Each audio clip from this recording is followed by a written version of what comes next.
is on Sunday. Show your love and appreciation for your dads, and it doesn't have to be expensive. Why not treat them to a White Rabbit menu or White Rabbit treat? White Rabbit truck, of course, we know about them. We've heard about them. That's one of my favorite food trucks out there. But also, they are opening their second store. Information on the screen right now. So, para po doon sa mga taga-Oxnard, abangan niyo po ang pagbubukas ng White Rabbit Cafe or restaurant dyan sa inyong lugar. Meanwhile, this afternoon, thank you so much to White Rabbit people for bringing food to us for our Father's Day celebration. And speaking of fathers, here is a son that wants to do something special for his dad. Gabby, hello and welcome to Kababayan, LA. Good morning. Thanks for having me again. We've had Gabby before on the show talking about jazz, but you know, Gabby, your dad is the father of Philippine jazz. How much of his influence, how much did he influence you in your music, in your life? You know, what's funny is I started out when I was younger, as a teenager, you know, in my high school years, I was really not into jazz at all, more into rock music and all that stuff.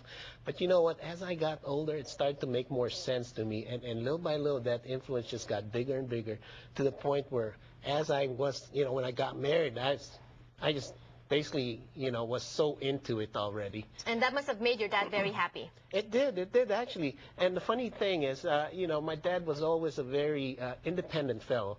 So when he was younger, he pretty much took care of himself. He never really, but as his health started to wane later on, I actually jumped in and helped him, and he really appreciated that very much. What would you say to sons out there watching us? You know, some of them, we sometimes think, we forget, you know, we take for granted. We think that the father, our dad, is just going to be there every time, the whole time, anytime. I know, and then the day comes and then you can't have your dad anymore. Then all of a sudden, where's my support system, you know? Right, yeah. right. Or you're filled with regret. You know, right, I should have done this for my dad. I should have said this. Say everything, do everything before that time comes, because you never know when it's going to come. But your fathers are very important in your life. Yes. That's what I will always And say. that is why now you're giving something back to your dad. You are launching his album. Absolutely, absolutely. My dad was pretty well known in the Philippines since the 50s up to the 80s, as they call him the grandfather of Philippine jazz. He never had a record of his own, so myself and Rick Icard put together an effort, sparked by the way, by our good friend Charmaine Clomore. She gave us the idea for this.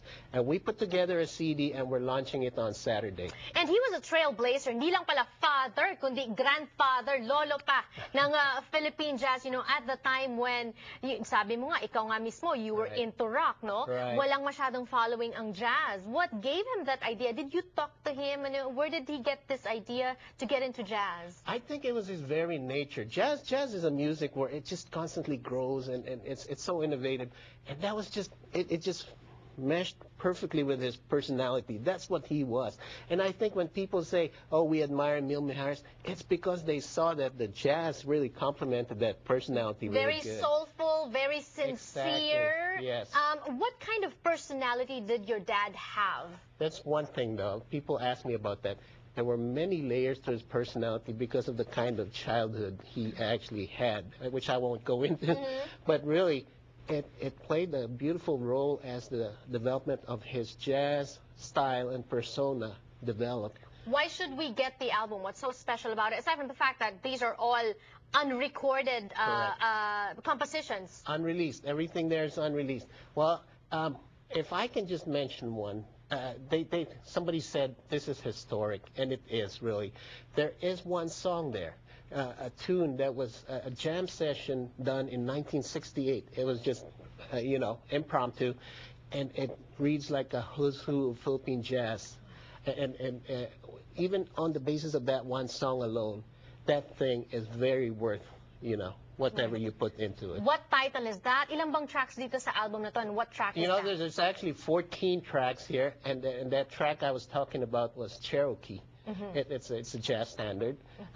So many performers had played that, but they play it in such a soulful manner and very, very intense in terms of jazz. And they're actually going to have a launch event information we've been flashing on the screen. That's the phone number if you want to get more. This is a ticketed event, right? So they need to call for tickets? Well, it's not really a ticket. There's a $5 entrance fee is what it is. Okay. Yeah. For $5, you know, and Yeah. then you get to hear music, a lot of performers. One of them Right. is Mon David, Tateng. I love Tateng. Yeah. Abe Lagrimas. Nair de Leon. Yes. Yes. Maricar. Rick Yeah. Icard is going to Rick be there Icard, too, definitely. right? Yes. And many others. Dominic Thoreau, very good bass player. Yep. So it's going to be a night of partying, a night of jazz music. Again, that's the information on the screen. Speaking of Mon David, we have something about him. When we return on the show, don't go away.